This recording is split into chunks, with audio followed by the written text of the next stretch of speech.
In a couple of weeks' time, lots of aspects of normal life are going to reopen.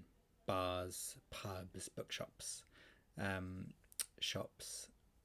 So many of the things that we enjoy doing with our friends and family are slowly returning to some kind of normality.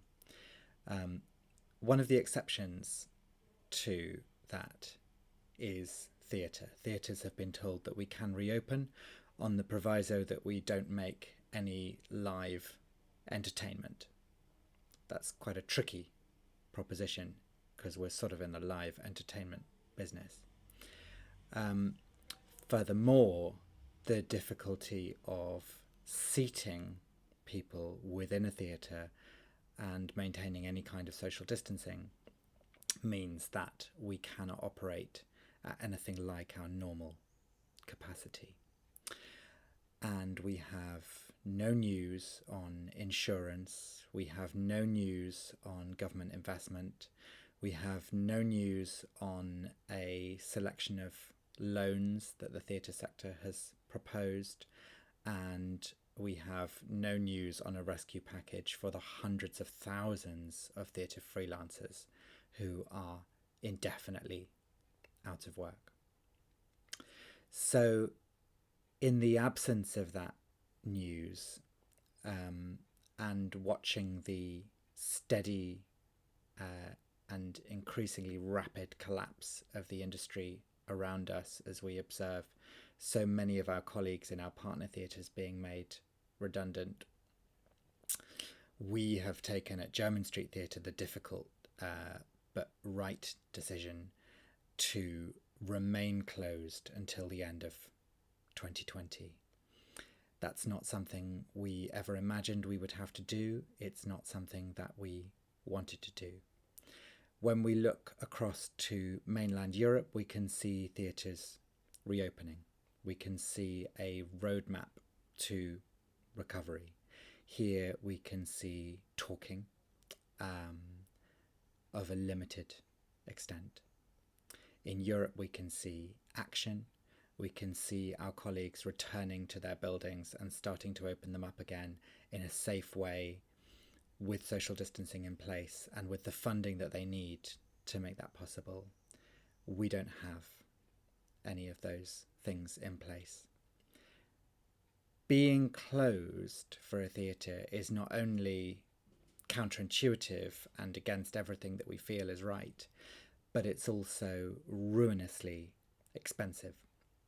But the only thing that is riskier and even more expensive than that would be to reopen and then close again. We would go bankrupt very quickly, and so would most of our colleagues. It would be more dangerous, even than staying closed, to reopen, find that we couldn't make an economic model work, find that one person in a cast or crew tested positive and we immediately had to close again, all the while with no indication of any insurance. We hope that news will come. We hope that by the beginning of 2021 there will be measures in place that enable us to reopen the doors. But until then, the only responsible thing we can do is to remain closed to the public, which breaks our hearts.